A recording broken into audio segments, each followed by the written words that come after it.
Well, good morning, everybody. This is Harriet Westmore with the More to Discover podcast. This is a podcast where we talk with women of all walks of life to discover their journey into their self-discovery. One of the reasons why I created this podcast, because I'm such a woman's woman, and I love to uplift women who are doing great things and, just showcase them and put them on the spotlight, and hopefully, just we you can find them and support them. And actually, my special guest, we actually met online in a networking group. And so I reached out to her to see if she was interested in being a guest on my podcast, because she's doing amazing things. And I definitely wanted to highlight her. So welcome, Dr. Tina Bailey. Good morning. How are you doing? I'm doing great. How are you? I am wonderful. I'm wonderful. It is an amazing day. How about It that? sure is. It sure is. Let me Amazing. give you a little bit of background about Dr. Bailey. She is a seasoned business consultant, speaker, and a nonprofit leader with nearly 3 decades of experience in nonprofit development, 15 years in business consulting, and over 20 years in women's empowerment. Wow. She is the lead strategist consultant for Tina Bailey Consulting and the founder and executive director for BuildHER Collaboration Corp, which is a certified 501c3 nonprofit. She is known for her ability to transform vision into structure. She guides entrepreneurs, leaders, and organizations towards sustainable growth and meaningful impact through her signature next level blueprint framework. But I'm gonna throw it back on her and let her tell her all the wonderful things that she's doing. So give us a little bit of, I gave you some of the audience a little bit of background, but start from the beginning. What's your journey and how did you get to where you are now? Ooh, so the journey, is kind of probably similar to most. You have this idea, you have this dream, but you don't know how to implement it. You don't know what it Mm-hmm. really means. Everybody say, I want to know my purpose. I don't know my purpose. Everybody knows their purpose. What's mine? And I often tell my clients, your purpose is usually the thing you don't want to talk about. It's Mm. usually summed up somewhere in the broken pieces of who you are. And that's exactly what it was for me. Wow. Okay. It started because I was broken. It started because I didn't know who I was outside of marriage, outside of motherhood. I didn't Mm-hmm. know who that was. And I never forget my first vision board that I created for myself. It was very tangible things like get up, take a bath, brush your teeth, because my whole life was on autopilot for everyone else. Mm. Now, what I do is I help women to lead with authority, speak with confidence, and live unapologetically. Whether that is building them up with confidence or helping them to establish a business or grow their business. So that's how it all started for me. Okay. So okay, let's go back to your beginning journey. So what was it the breaking point to you to where you said, I can't live this type of life anymore. I really want to get up and get out and do. Yeah, amazing. So it was really, one of my pivoting points, and I talk about this in my book, but in one of my books, but I was laying on the floor and I was begging my ex-husband to love me, to love his family, to make us a priority. And he stepped Mm-hmm. over me and went to meet his mistress. Oh, wow. And I cried. And then I said, okay, God, when you get me off this floor, meaning when Mm-hmm. you get me up, not if, Right. when you get me Mm-hmm. up, I will never be in this position again and I will never allow another woman to feel this kind of pain. And I never looked back. Wow. A lot of us as women, we can definitely relate that, especially when you're in a marriage where you give your all and it's always one-sided, and you lose, like you said, you lose yourself in that relationship. And even with all of that, it's not enough. He, they decided to just leave. And I like I said, karma doesn't miss anybody. And God, the karma is that God brought you out and brought you up, and now you're doing amazing things. Yeah. So so after that, how did you start connecting with people and getting yourself ready for your business? So, just one step, half a step back is, I want to make sure that we are clear, that I'm clear. Um, I lost myself trying to be what everyone else wanted me to be. And when they did not reciprocate what I was giving, it hurt. And I Mm-hmm. think that's where the tears came from. It wasn't from anything else. It was truly that feeling of, man, I have given all of me and Mm-hmm. received nothing. And Mm-hmm. that is where it started. I never forget. I knew I had to build income because I was a Mm-hmm. stay-at-home mom.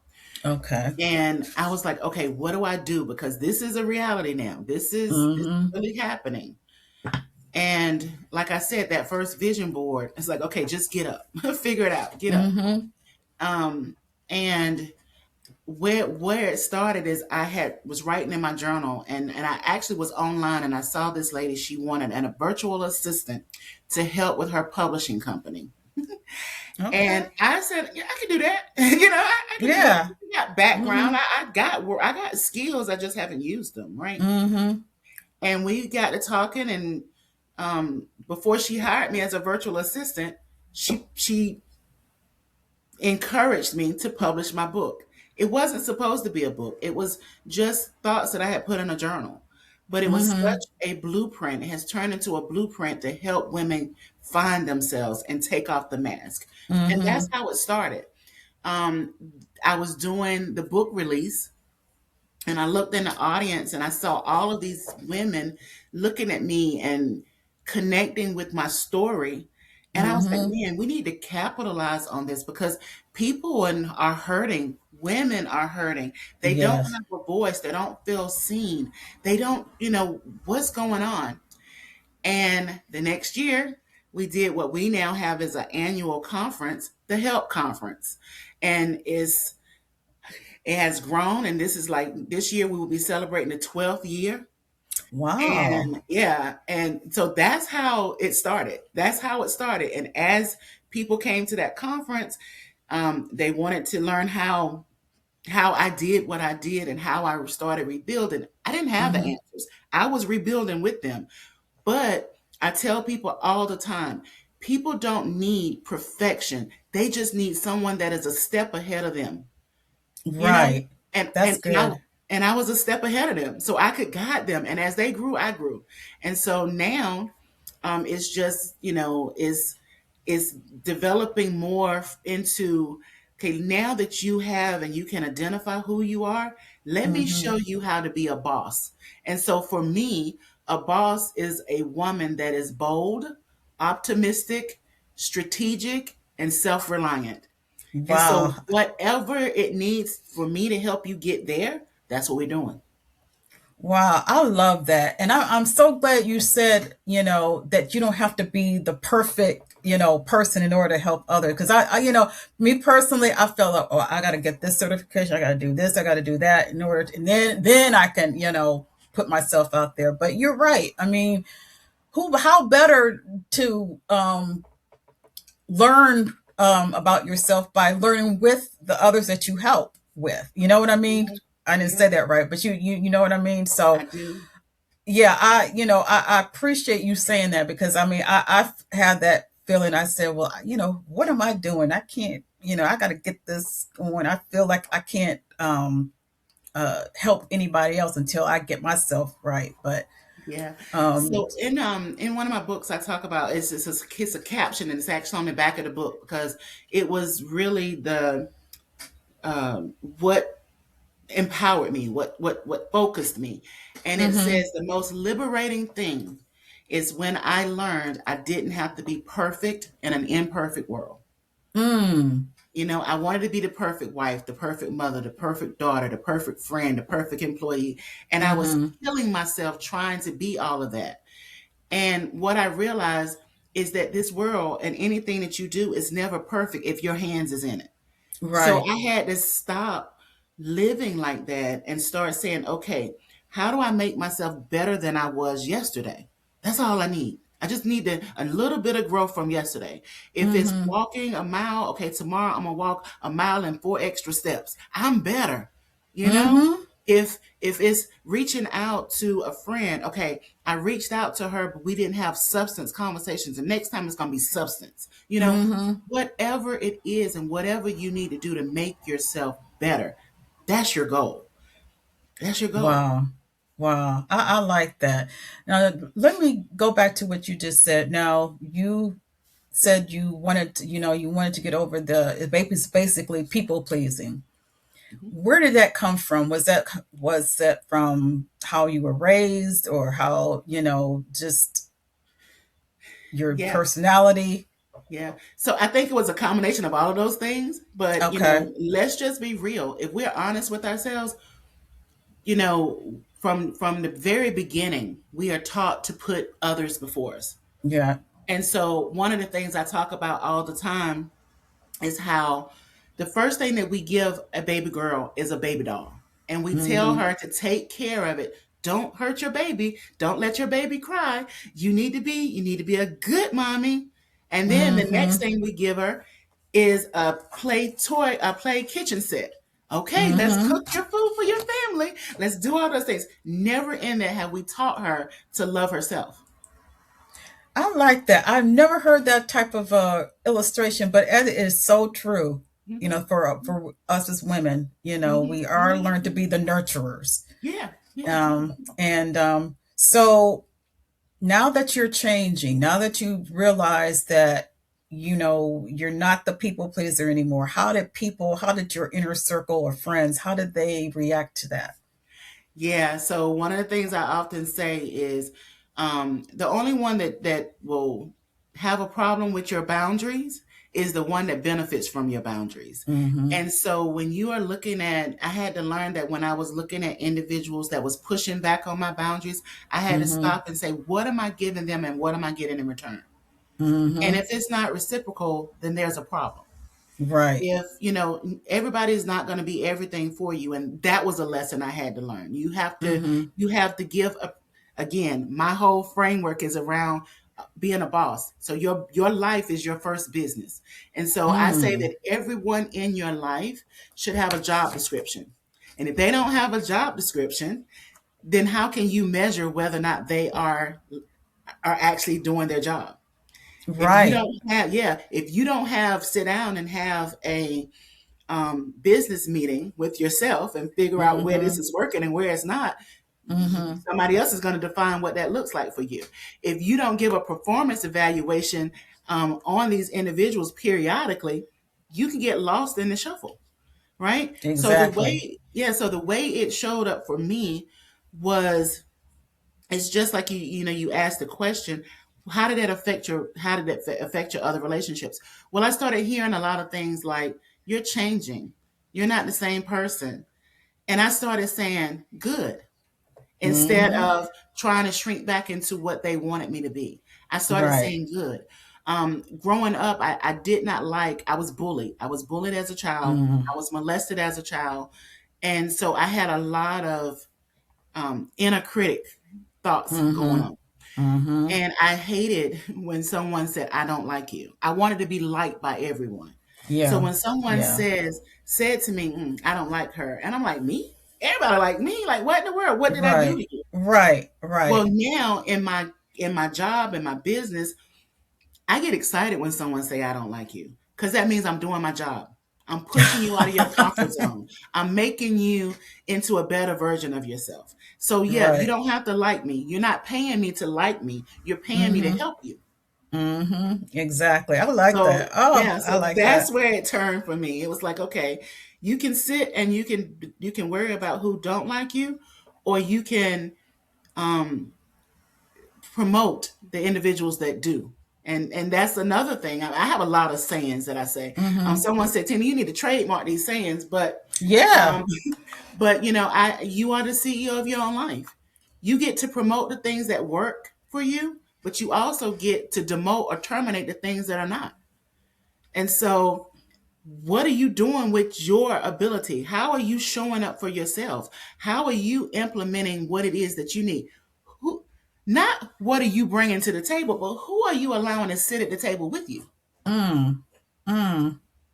Because everybody Mm. don't deserve to be at that table. That's true.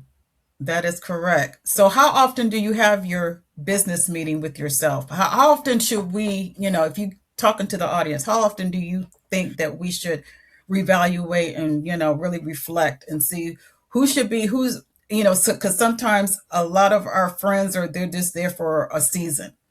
Hmm. And so once the season is up, it's time for, to move on. So, how Yeah. often do you evaluate yourself? I love that question. And people always say, like, Tina, is everything in your life centered around a business? Absolutely. Because my life is my first business, right? Mm-hmm. And so I check in quarterly. I do. I Okay. check in quarterly. And Okay. there's this book called The 12-Week Week, the 12-week 12. year, the 12-week year. That's what it is. And I brought that into my life, and that's how I live. So I Mm. don't celebrate New Year's as January 1st. My New Year's begins on my birthday. Okay. That is my New Year's, and I wait to 12 o'clock, and I yell and scream and have me a shot, whatever, glass Yep. of Yep. wine. Hey, it Yep. is what it is. Yeah. That's what we do It on New Year's, right. right? And Right. so, but that's my day. And so I set out my goals and expectations for the year, and I break it up in quarters. So every quarter, I'm looking at, okay, what worked and what didn't work, who Mm-hmm. worked and who didn't work. How would I have liked to show up? How can I show up better next quarter? What are the goals that I want to accomplish in this year, that 12-week Mm-hmm. period? What do I Mm-hmm. want to do? And that's what I do. So every quarter, I have a sit down um, meeting with me, myself, and I, and Mm-hmm. determine what really worked. And I'm brutally honest, because let's be real, we will give um, grace and mercy to everyone around us, but we won't give it Yep. to ourselves. And Yep. so I utilize that flaw to make myself better. I do not victimize myself. I do not put Mm-hmm. myself down anymore. Mm-hmm. But I do say, okay, Tina, girl, you wasted 3 weeks of this month, of this quarter. We ain't doing that next month, next Mm-hmm. time. And that's Mm-hmm. how I move forward. Okay. I love this. I love this. So, upon your evaluation, and if there are friends or people that are just draining you, how do you approach them and tell them, look, I love you, but I have, we got to move Yeah. on or whatever. How do you? It depends on where they are in my life, who they Okay. are. Mm-hmm. I'm just going to be very transparent. I have blocked family members. I have blocked Mm. one of my children at one point. Mm-hmm. Okay. And I know what you Because, mean. and I will tell them, like, um, I can get back many things, but I can never get back my peace or my Mm-hmm. time. Mm-hmm. And this is where I need you to show up. This is how I want you to show up, and this is what I'm willing to give back to you for showing up that way. Can you do that? So it's Mm-hmm. pretty much I'm putting them on a probationary period. Let's be real. How are you going to show up? Can you give me what I'm asking for? Because I really want you in my life. I enjoy Right. bits and pieces of that, but there are certain parts of you that drain me. And that's the other thing. Mm-hmm. I think that we don't realize that those areas in our life, or people in our life, or spaces in our life that's draining you, prevents you from getting to the next level that you said you wanted Mm-hmm. to be, to that level that you are praying for. How can you pray for something and then not put in motion activities that will make it happen? God is not a Right. genie. He's not a genie. You can't rub a bottle Right. and it just happens. You have Right. to put it Right. into place and space so that it can unfold for you. Absolutely. Absolutely. Wow. This is some good stuff. And I'm learning a lot just hearing from you. You do need to trademark your sayings, write it down and then trademark it. Because they are, I mean, I never would have, and I'm sure a lot of the people listening, it makes sense. It's simplistic and it makes sense. It is relatable. So talk about your nonprofit. How So do my no- you, yeah, how do you market your nonprofit, and how do you help the people that you're serving? I love it. So the nonprofit is called Build Her Collaborations. It came because in that relationship that I was in, it was Mm-hmm. toxic. It was abusive. There was Mm-hmm. different forms of abuse, and most people only think of abuse as physical. And Right. we need to stop just valuating on that. It Mm-hmm. can be emotional, mental, spiritual, Exactly. sexual, so Absolutely. many different Financial. aspects. Yep. And there was Mm-hmm. many aspects going on in that relationship. Mm-hmm. And so what I realized was once I walked away from that, I didn't know who I was. I didn't know Mm-hmm. who am I outside of this relationship? Right. Who am I outside of being a wife? Who am I outside of being the mother to his children and all that? Mm-hmm. And so you ask, how do I market it? I market it from that standpoint. I don't go in with the trauma. I learned a long time ago. So let me back up. So the mission of the nonprofit is to provide post crisis recovery support for individuals who are surviving domestic abuse or sexual trauma, Wow. because Wow. Okay. there is a lot of individuals who are doing the victim servicing, like getting them Yeah. out and um, uh, protective order. I'm trying to stop using like the Right. acronyms, Yeah. protective orders or Right. restraining order. Um, Mm-hmm. how to do an exit plan, and there's a lot of companies doing that. But Mm-hmm. what do you do when they are out, but they're Mm-hmm. still dealing with the residual effects of it? What Mm-hmm. do you do when they don't know how to set a goal? They don't know how to prioritize themselves. They can't go into the workforce because they don't have soft skills as needed now.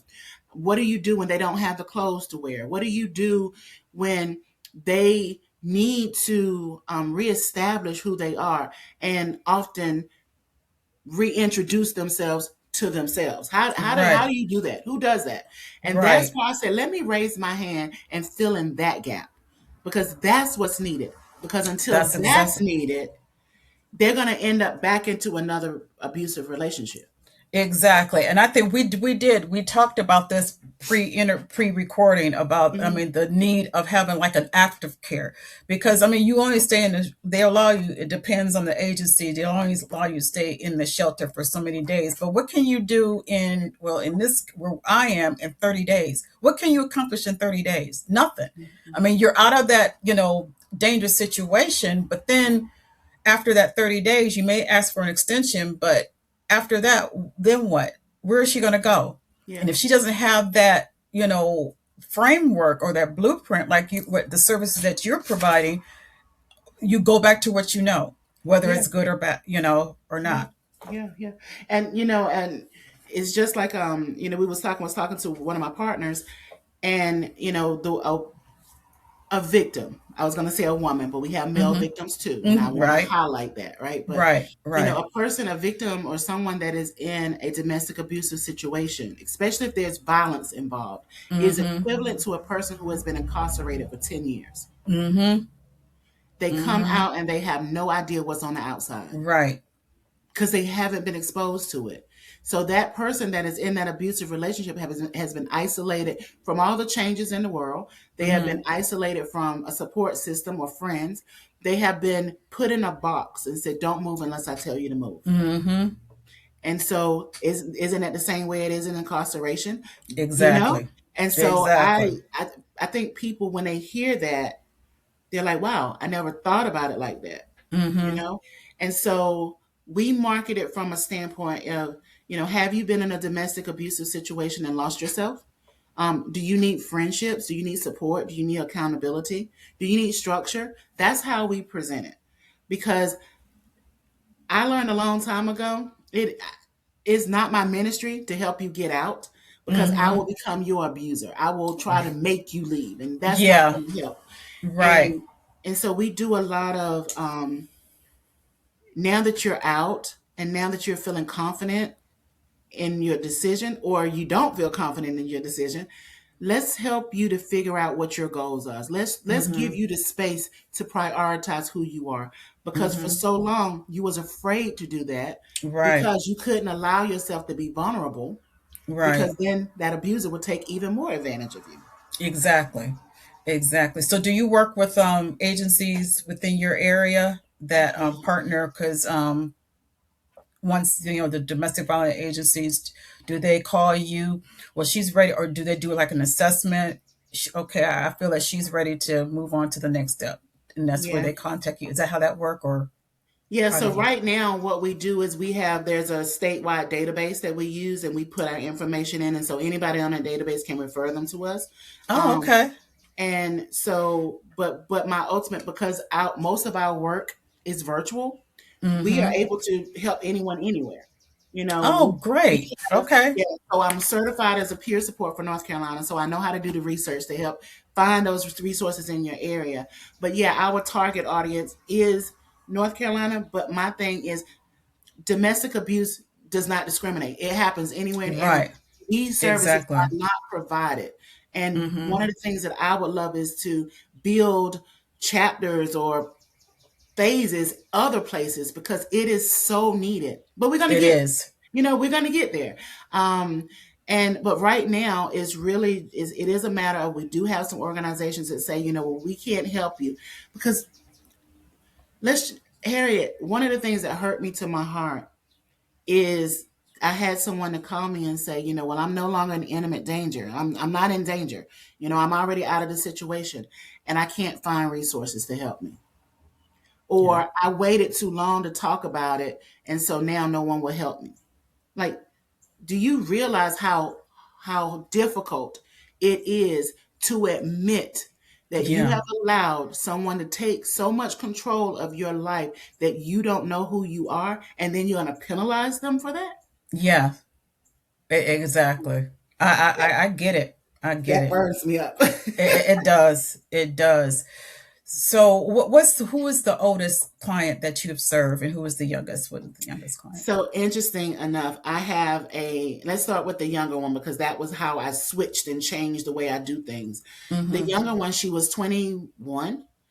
And she was in a very abusive relationship. We got her out. I was working with the organization at that point, which is why I Mm-hmm. converted, but we helped her get out. And I hadn't heard anything from her in a while. And it was Mm-hmm. bothering me. And I was like, where is she? She's always on social media. Why don't I see her? A Mm-hmm. few weeks later, I got a message from her sister. She had took her life by suicide because she could not get his voice out of her head. And so I said right then, what if someone was checking on her after the fact, Yeah. making sure she was okay, seeing if she needed anything, helping her get back on her feet, helping her Mm-hmm. reestablish? What if that was there? And Mm-hmm. that is how what we do started. It's like, okay, this is more important than getting them out. I mean, well, Right. as I important. mean, right. Yeah. As important. Right. Yeah. And then we have a young lady. She is 76 years old and she has been in an abusive relationship for over 50 years. And she's still in the relationship because how do you tell a 76-year-old lady Yeah. to move into another place when her home is paid for? Yeah. And she's on fixed income, all the things. But what we love about her story is she has worked with us through our program, build her confidence. She now volunteers at the senior center. She took computer skills. A couple of weeks ago, she went and applied for a job. I was like, "What?" She said, "I did. I went and applied for a job. I just did it to see if I could do it because I was Mm-hmm. scared, but I did it." And then she told me last night she got the job. She just Oh, decided she really? didn't want the job. And she said, But it's but great that she had that confidence in her to just do it anyway. Wow. yeah. And she said, so yeah, she said, I decided I didn't want to because, as you say, Tina, I have options. I said, you do have options. And So with her, okay, I'm sorry. oh, and so, like I said, she's still in it, but being able to have those outlets and, doing the volunteering, doing the computer skill training, coming to the support group where they have established their own friendships and they laugh and Mm-hmm. giggle with each other and they Mm-hmm. can say that something is bothering them without being judged about it because people Yeah. understand. It's not a Right. thing of girl, you should. It's more of when I was in that situation, this is how I handled it. That's what we tell them. Yes. Don't give Right. nobody abuse. Should is not a word that we use. You should do this. You Right. should do this. No, Right. what I did when I was in that situation, and that Mm-hmm. gives allows them to take ownership to what they want to do in their own lives. Mm-hmm. And so Mm-hmm. she's blossoming. I mean, I looked at her and I'm like, I promise you, if you looked at her, you would not think she's over 50 Wow. So I was because going of to the ask weight off of her. the weight. Okay, so I'm asking, she's still in it. So, and she's actually allowed, I mean, he's allowing her to still, volunteer and do all these things. How is she handling it at home? I mean, if, Yeah. Yeah, that's a good question. So, like I said, we had support group last night, and one of the things that came up, she said, days that we don't have support group is weeks that we don't have support group is rough because I mm, don't have something to look forward to it to. I look mm-hmm, forward to the weeks that we have support group and I can deal with anything that's going on. But now what she does is when he goes on his rage, and because now it's not physical because he's older too, yeah, it's yeah, more of a mental, and mental, he have put that fear in her. So mm-hmm, she knows that she can't act with so much. mm-hmm, Um, but now it's a matter of when he does go on those rages, she's mm-hmm. like, okay, I'll be back. I got to go volunteer. She leaves. She's able to articulate. Whereas before she said she would sit in a corner and cry, which would Oh, make him go in even more. And right. so now I think he realizes he's losing control. So he's doing Mm-hmm, petty stuff. mm-hmm, Um, like sold all her. She went on a trip, which she hadn't done in years. She went to go visit her brother, her son in another state for two mm-hmm. weeks. She would have never done that, but she came back. He had sold her furniture and put some raggedy furniture in there just to annoy her. And I said, "Well, how did you handle that?" She said, I came out and I called you. Mm-hmm. She said, but then after I got off the phone with you and I realized that that was just him, throwing a temper tantrum. Mm-hmm. She said the Mm-hmm. next few weeks I used that time to change my upstairs and make it what I wanted it to be. And I told him he wasn't allowed upstairs. Oh, okay. Okay. Oh, wow. That good for her.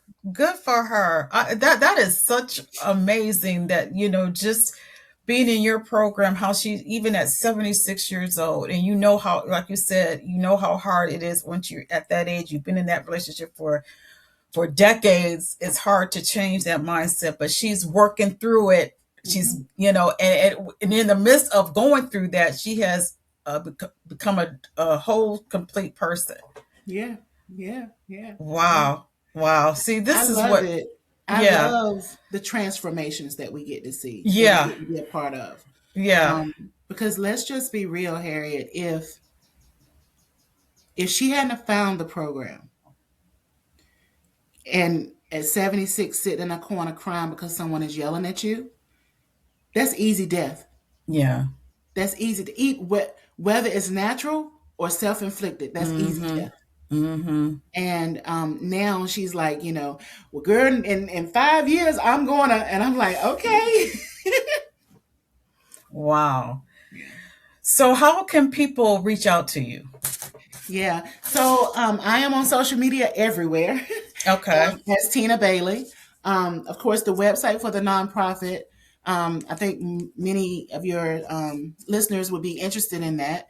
Is Build Her Collaborations, and we can definitely get that out to them. Yeah. I'll definitely put Um, it in the show notes. we have. There's also, if you're not in an abusive relationship or situation, there are other ways, and you will find all that information under my social media. Because, and this is one of the things I want to make sure that we're clear. Um, Many people don't acknowledge or title themselves as abused, Mm-hmm. but if you are a woman in America, you have experienced some form of abuse. And we need to classify and verify that Right. Absolutely. because I don't want us to forget that it was only a couple decades ago that we were able to walk in a bank and get a loan on our own without a male signature. It was only a Absolutely. little bit ago Mm-hmm. that you were not a human, you was a piece of property.